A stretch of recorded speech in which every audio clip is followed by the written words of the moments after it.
Se alguém me dissesse que o dia mais feliz da minha vida se transformaria na lembrança mais cruel da minha existência, eu teria rido com desprezo. Afinal, como algo tão cuidadosamente construído, tão desejado, tão sonhado, poderia desmoronar em questão de minutos? Era o dia do meu casamento. Eu estava pronta. O vestido dos meus sonhos, um salão decorado com flores brancas e douradas, meus amigos e familiares sorrindo, e o amor da minha vida me esperando no altar. Mas naquele instante, antes do sim, ele segurou minha mão com firmeza. Olhou nos meus olhos e, com a voz trêmula, disse apenas uma frase: "Eu sou seu irmão." Aquela frase perfurou meu peito como uma faca. Não havia música, não havia convidados, não havia altar que sustentasse o peso do que eu estava ouvindo. Tudo se desfez dentro de mim como um castelo de cartas levado pelo vento. Mas para entender como chegamos até ali, você precisa saber de onde eu vim. Eu sou Laura. Fui criada por uma mulher simples, guerreira, que fazia o impossível para me dar uma vida digna. Nunca conheci meu pai. Ela dizia que ele tinha ido embora antes de eu nascer e que nunca quis saber de mim. Era um fantasma do qual não se falava. Um nome que nunca me foi revelado, uma sombra que pairava sobre minha infância. Eu cresci com perguntas engasgadas, com um buraco dentro de mim. Sempre quis saber quem ele era, mas minha mãe dizia que isso só me machucaria. Então, eu aprendi a sufocar essa ausência. Aos 20 anos, entrei para a faculdade de letras. Foi lá que conheci Rafael. Ele era calmo, maduro, gentil, diferente dos garotos que tentavam impressionar com barulho e arrogância. Ele ouvia, de verdade quando eu falava, ele prestava atenção como se cada palavra fosse importante. Foi impossível não me apaixonar. Nos tornamos amigos primeiro, companheiros de estudo, de cafeteria, de madrugadas em claro preparando trabalhos. Aos poucos, aquele carinho virou algo mais. Um toque a mais na mão, um olhar demorado, uma troca de sorrisos quando ninguém estava olhando. Quando demos nosso primeiro beijo, eu soube que estava perdida, no melhor sentido possível. Rafael me fazia sentir segura. Com ele, eu não precisava esconder minhas fragilidades. Ele conhecia minhas dores, minhas cicatrizes, e mesmo assim me olhava como se eu fosse a mulher mais forte do mundo. Namoramos por quase 5 anos antes de falarmos em casamento. Queríamos estabilidade, terminar a faculdade, construir algo sólido. E quando ele me pediu em casamento, foi com um anel simples e uma declaração tremenda: "Você é o único lugar onde tudo faz sentido." Minha mãe o adorava. Ela dizia que ele era educado, correto, responsável. Mas às vezes, eu a pegava olhando para ele com uma expressão estranha, como se reconhecesse algo. Eu perguntava o que era, e ela sempre desconversava. O pedido de casamento foi aceito com festa. Fizemos planos, convites, escolhíamos músicas, listas de convidados, lembrancinhas. Era um sonho tomando forma. Tudo estava pronto, nada poderia dar errado. Até aquele instante. Até o momento em que ele, vestido de noivo, no altar, na frente de todos, interrompeu tudo com aquelas palavras: "Eu sou seu irmão." Por um segundo, achei que era uma brincadeira, um surto, um devaneio, qualquer coisa. Mas a expressão dele não deixava dúvidas. Era verdade. A igreja ficou em silêncio. Eu recuei, sem conseguir entender. Ele pegou minha mão e me levou para o fundo da igreja. Pediu que ouvisse antes de julgar. Minha mãe, pálida como um papel, nos seguiu. Foi ali, naquela sala dos fundos, ainda vestida de noiva, que meu mundo caiu pela segunda vez. Minha mãe fechou a porta atrás de si como se quisesse impedir que o resto do mundo ouvisse o que seria dito ali. Suas mãos tremiam. Seus olhos, normalmente firmes, estavam desfeitos em culpa. Rafael me segurava pelos ombros, mas eu não sabia mais o que sentir. O homem que eu amava dizia ser meu irmão, e minha mãe parecia saber de algo que nunca teve coragem de contar. Explica, mãe. Minha voz saiu rouca, quase irreconhecível. Isso é verdade? O Rafael é meu irmão? Ela demorou alguns segundos para responder. Olhou para mim, depois para ele, e por fim abaixou os olhos como se procurasse coragem no chão.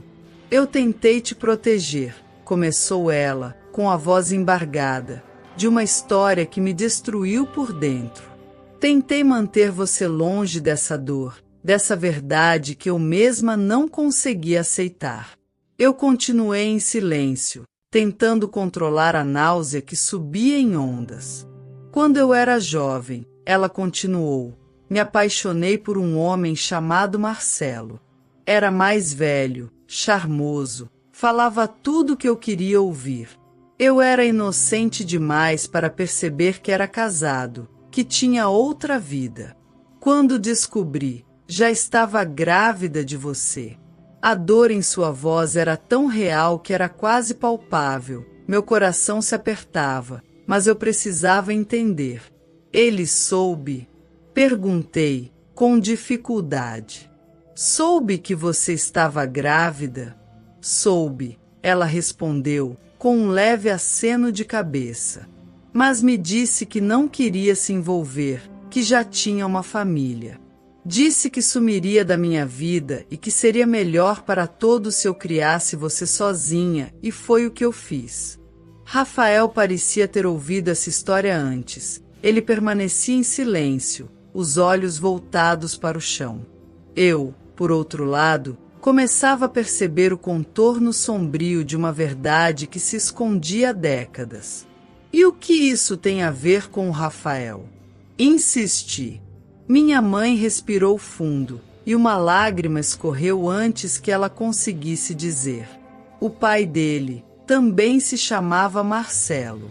As peças começaram a se encaixar lentamente, como se alguém revirasse um baú de memórias antigas e empoeiradas. Rafael levantou os olhos, finalmente, e disse: o nome completo do meu pai era Marcelo da Rocha Mendes.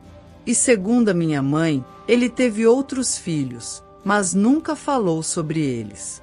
Eu só descobri a existência de outra família depois que ele morreu. Aquilo me atingiu em cheio, eu me sentia sufocada dentro daquele vestido branco que, minutos antes, simbolizava um futuro de esperança. Agora, era apenas o uniforme da maior tragédia da minha vida. Minha mãe voltou a falar, com a voz embargada pela vergonha. Um dia, quando você começou a namorar o Rafael, eu vi o sobrenome dele e me assustei. Achei que podia ser coincidência, mas quando vi uma foto da mãe dele no perfil, tive certeza. Era a mulher que me procurou quando você nasceu, perguntando se eu queria dinheiro para esquecer tudo.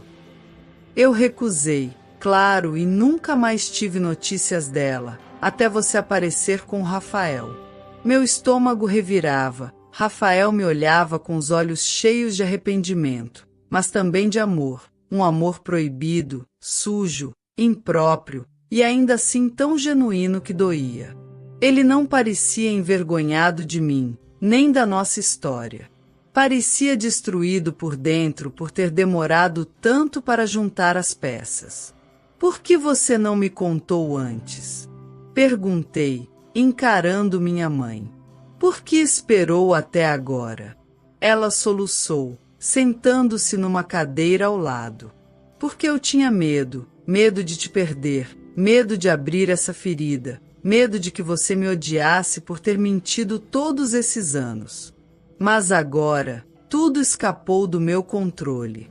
E eu sinto muito, filha, sinto muito por tudo. As palavras dela ecoavam como martelos dentro da minha cabeça. Era como se eu tivesse vivido uma mentira por toda a minha vida. E o homem que eu amava, com quem sonhei dividir uma casa, filhos, uma vida inteira, era, possivelmente, meu irmão por parte de pai. Mas o que me deixava ainda mais perdida era perceber que, mesmo depois dessa revelação, meu coração não conseguia odiá-lo. Pelo contrário, doía porque o sentimento continuava ali, intacto, queimando como nunca antes. E se não for verdade? Murmurei. E se não tiver como provar? Rafael se aproximou, segurando um envelope. Dentro dele, um exame de DNA, recente, com o nome de ambos. Havia feito sem me contar. E o resultado era claro: compatibilidade genética. Meus olhos se fixaram naquelas palavras frias, técnicas, impiedosas. Era verdade, o destino havia nos unido e, ao mesmo tempo, nos destruído. O salão de festas esvaziou antes mesmo que qualquer música fosse tocada. Os convidados foram embora em silêncio, alguns constrangidos, outros indignados, cochichando entre si. O altar ficou com as flores ainda frescas, mas a cerimônia nunca aconteceu. O vestido de noiva foi guardado antes mesmo de ter sido dançado o primeiro tango, e os fotógrafos apagaram as imagens sem sequer montarem um álbum. Passei os dias seguintes trancada no meu quarto. Como se o mundo lá fora tivesse virado um campo minado, eu não chorava, não gritava, não dormia, apenas olhava para o teto, tentando entender por que a vida havia me colocado em uma armadilha tão cruel. Rafael não tentou me procurar, ele respeitou meu espaço, mesmo que, por dentro, eu soubesse que ele estava sofrendo tanto quanto eu. Minha mãe evitava o assunto, caminhando pela casa em silêncio, preparando refeições que eu mal tocava, tentando compensar com gestos aquilo que as palavras nunca conseguiriam remendar. Eu não conseguia olhar para ela sem sentir um misto de tristeza e traição. Não pela sua intenção, mas pelas consequências de seu silêncio. Durante 25 anos, ela havia escondido uma parte essencial de quem eu era, como se pudesse me proteger com a mentira. Mas a verdade tem seu próprio fôlego, ela sempre encontra uma brecha. Naquela semana, tirei uma licença do trabalho e desliguei o celular. Evitava as redes sociais, pois sabia que os comentários estavam por toda parte. Vivemos em uma cidade pequena, e uma cerimônia cancelada daquele jeito, na frente de todos, era o tipo de escândalo que alimentaria meses de fofoca. Aos poucos, as mensagens começaram a aparecer, mesmo sem que eu as lesse. Algumas amigas me ofereciam apoio, outras apenas queriam saber os detalhes. Uma delas teve a ousadia de perguntar se eu não desconfiava de nada antes. Como se o amor verdadeiro viesse com manual de prevenção para incesto. Mas o que mais me corroía não era o julgamento externo, era o conflito dentro de mim.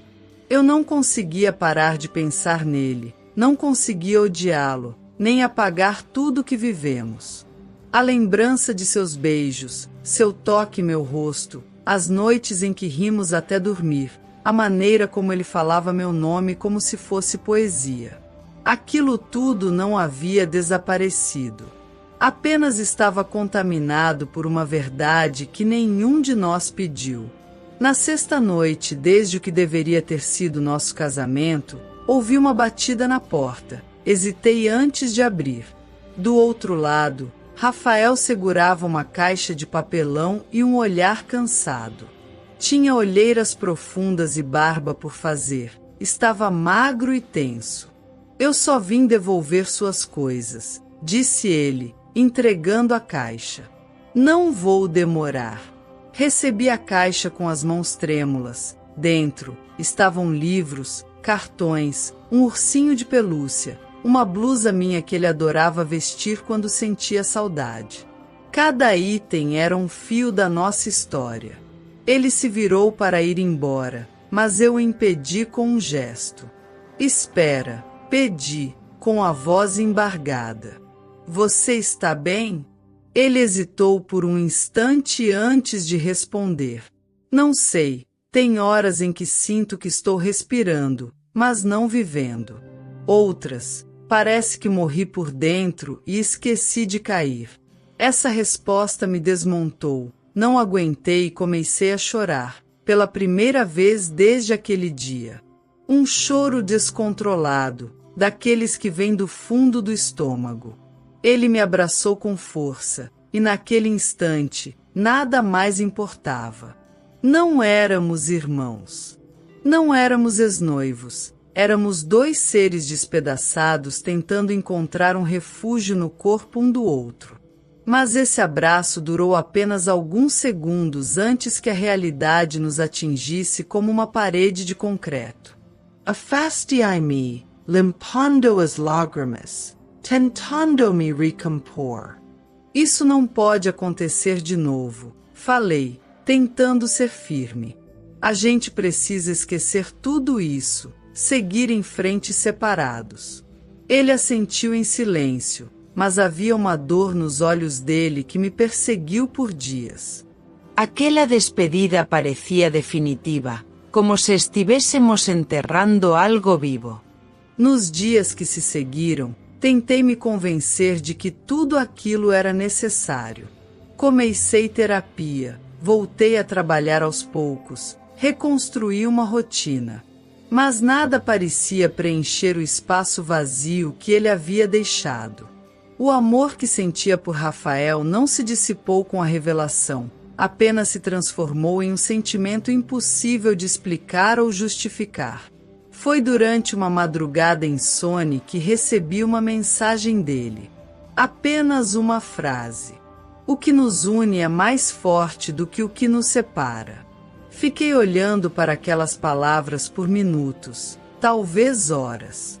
Sabia que ele tinha razão. Mas também sabia que, para o mundo, isso era imperdoável. E talvez, para mim mesma, também fosse. As semanas passaram com a lentidão angustiante de quem vive em suspensão. Cada gesto meu era mecânico, como se eu estivesse apenas representando a minha própria vida. Eu sorria para os colegas no trabalho, mas não havia verdade na minha expressão. Respondia às perguntas da terapeuta com educação, mas escondia o que doía de verdade. Ligava a TV à noite, mas não assistia. Apenas deixava o som preencher o vazio para não ouvir meus próprios pensamentos. Evitar Rafael se tornou um exercício diário. Cruzar com ele na rua era sempre uma possibilidade, já que morávamos na mesma cidade, frequentávamos os mesmos lugares e tínhamos amigos em comum. Por isso, alterei rotas, troquei horários e passei a recusar convites. Mesmo sem falar com ele, minha vida girava em torno da ausência dele. Mas o que eu não esperava era reencontrá-lo justamente no lugar mais improvável. Foi num supermercado de bairro, numa terça-feira à noite, quando o movimento era quase nulo. Entrei para comprar algo simples, talvez pão ou leite, e dei de cara com ele no corredor de frios. Por um instante, nenhum dos dois reagiu. Ficamos apenas nos olhando, como se estivéssemos diante de um reflexo quebrado de tudo que já fomos. Ele sorriu com tristeza. Eu hesitei, depois sorri também, sem vontade. Caminhei até ele com passos contidos, como se qualquer aproximação em excesso pudesse acionar uma explosão invisível. Paramos frente a frente, entre bandejas de queijos e pacotes de presunto. Era irônico que um lugar tão comum carregasse agora uma tensão tão insuportável. Você está bem? Ele perguntou primeiro. Estou tentando, respondi. Eu também. Ficamos em silêncio por alguns segundos. Ele olhou ao redor. Depois me fitou com os olhos cheios de algo que misturava saudade e contenção. Eu pensei em me mudar, disse ele. Achei que seria mais fácil se eu não estivesse por perto. Não seria, respondi com firmeza. O problema não é onde você está, Rafael. É onde você ficou dentro de mim. Essa frase nos atingiu como uma revelação. Ele suspirou, passou a mão no cabelo e balançou a cabeça lentamente. Eu ainda te amo, Laura, e odeio isso. Senti o coração apertar com violência. Não havia como negar, eu também o amava. Mas esse amor se tornará algo perigoso, um fio elétrico exposto que podia nos queimar a qualquer momento. A gente precisa seguir em frente, falei, tentando manter a razão. Amar nem sempre é o suficiente. Ele assentiu, mas seus olhos não aceitaram. Nos despedimos com um aceno tímido, e cada passo que dei em direção à saída parecia mais pesado que o anterior. Naquela noite, o sono não veio. Revivi o encontro inúmeras vezes. Lembrei do toque de sua pele, do som de sua voz, da forma como ele dizia meu nome. Eu sabia que esse amor era condenado, que o mundo nunca aceitaria. Mas a verdade era que o sentimento ainda pulsava dentro de mim, vivo, insistente, cruel. Nos dias seguintes, tentei me distrair com qualquer coisa, voltei à terapia, aceitei convites para sair, até comecei a conversar com um rapaz que conheci na biblioteca onde trabalho. Ele era gentil, inteligente, parecia interessado, mas não havia brilho. Não havia borboletas, era como tentar acender uma chama com cinzas molhadas. Rafael, por outro lado, apareceu de novo na minha vida quando menos esperei. Foi durante um evento beneficente da faculdade, onde ele trabalhava como voluntário. Eu havia sido convidada para mediar uma palestra e, quando vi entre os organizadores, tive vontade de recusar na hora. Mas algo me impediu, permaneci ali, encarando o fato de que ele existia, que respirava o mesmo ar que eu e que fingir indiferença não me tornava mais forte. Ao fim do evento, ele se aproximou, não houve perguntas, justificativas ou promessas. Apenas me entregou um envelope. Eu pesquisei, quis ter certeza, você não é minha irmã. O chão pareceu desaparecer sob meus pés. Abri o envelope com mãos trêmulas. Dentro, havia documentos, certidões, um relatório jurídico completo, um nome diferente do que minha mãe havia dito, uma outra mulher, um outro filho, um erro que mudou tudo. Como? Consegui perguntar, ainda sem acreditar. O Marcelo que era seu pai não era o mesmo que era meu. Tem nomes parecidos, sobrenomes iguais, mas são pessoas diferentes. Fiz uma investigação particular, com a ajuda de um advogado. Minha mãe estava errada, ou mentiu, não sei, mas os registros estão aqui. Senti um alívio inexplicável, como se uma pedra fosse retirada do meu peito. Mas, junto com o alívio, veio uma nova dor. Tudo aquilo havia nos separado à toa. O amor que evitamos, que matamos, que enterramos vivo, era permitido o tempo todo.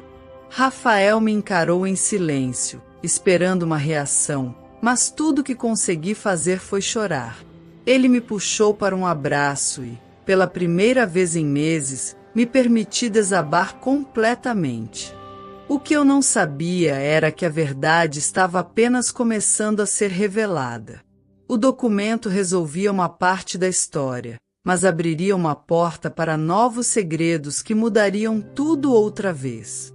Quando cheguei em casa com o envelope em mãos, minha mãe estava sentada no sofá, assistindo um programa qualquer, alheia ao turbilhão que acabava de ser destravado. Ela me olhou rapidamente, como se esperasse que eu apenas passasse direto para o quarto, como fazia nos últimos meses. Mas naquele dia, Algo em mim exigia respostas, não como uma filha que implora por carinho, mas como uma mulher que exige a verdade. Sentei à sua frente e coloquei os papéis na mesa de centro. Ela franziu a testa ao ver o nome no cabeçalho. Reconheceu imediatamente a gravidade daquele documento. Não disse nada de imediato. Apenas pegou os papéis com mãos trêmulas e começou a folheá-los, enquanto a expressão em seu rosto se transformava lentamente em pavor. Então não era ele, murmurei. O pai do Rafael não é o mesmo que me abandonou. Ela permaneceu em silêncio por alguns segundos, o suficiente para que minha raiva se misturasse à compaixão e criasse uma confusão ainda maior dentro de mim. Por que mentiu? Perguntei, com a voz firme. Por que me fez acreditar que eu estava cometendo um pecado? Por que nos separou? Minha mãe fechou os olhos por um momento e depois falou com uma voz que eu nunca tinha ouvido antes. Uma voz que parecia vir de alguém que não dormia em paz há décadas. Porque eu estava com medo, medo de perdê-la, medo de que você descobrisse o quanto fui fraca, o quanto fui egoísta, o quanto me envergonho do que fiz. Ela respirou fundo antes de continuar. Suas palavras vinham carregadas de arrependimento. O verdadeiro pai do Rafael, o Marcelo que aparece nesses documentos, nunca teve nada a ver comigo. Eu o conheci por acaso, muito tempo depois que você nasceu, mas quando vi o sobrenome dele, o mesmo do homem que me abandonou, entrei em pânico. Achei que era ele. Achei que o destino estava pregando uma peça cruel. Quando você apareceu dizendo que estava apaixonada por um Rafael da Rocha Mendes, eu não pensei, reagi, entrei em modo de defesa, fui atrás da mãe dele, pesquisei tudo, vi as fotos e, no desespero, convenci a mim mesma de que era o mesmo homem.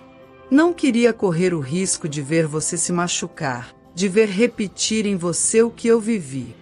Fiquei em silêncio por alguns instantes. Não conseguia digerir tudo aquilo. A mentira não havia sido planejada com maldade, mas com pânico.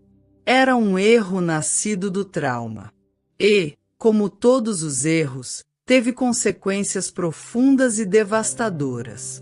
Você destruiu o amor mais verdadeiro que já senti na vida, murmurei. E fez isso baseada em suposições. Ela assentiu, as lágrimas descendo livres por seu rosto. Eu sei. E paguei por isso todos os dias desde o casamento. Eu vi você definhar, vi sua alegria desaparecer, e sabia que era por minha causa. Mas eu não conseguia voltar atrás. Eu já tinha cavado fundo demais. Tive medo de admitir que estava errada. Medo de te perder de vez. Então me calei. Levantei-me e caminhei até a janela. Olhei para fora e vi o céu carregado de nuvens, como se até o tempo entendesse o peso daquela conversa. Minha mente girava entre o alívio de saber que Rafael não era meu irmão e a revolta de ter sido afastada dele por uma mentira, ainda que nascida de desespero. Voltei a encará-la. Eu preciso pensar, disse apenas. Preciso ficar sozinha. Saí de casa e fui direto ao apartamento de Rafael. Quando ele abriu a porta e me viu parada ali, molhada da garoa fina que caía, não perguntou nada. Apenas abriu espaço para que eu entrasse. Nos sentamos um diante do outro, e por um longo momento, nos olhamos como se estivéssemos tentando identificar o que havia mudado e o que ainda permanecia. Ela se enganou, eu disse. Misturou os nomes, as lembranças, os traumas. Ela nos separou por medo. Rafael não respondeu imediatamente. Passou a mão no rosto, como se tentasse afastar o cansaço acumulado dos últimos meses. Eu fiquei noites pensando se a culpa era minha, disse ele, por fim. Se eu devia ter te contado antes. Se devia ter enfrentado tudo. Mas eu não queria ser o cara que destruiu sua vida. Segurei sua mão com firmeza. Você nunca destruiu nada.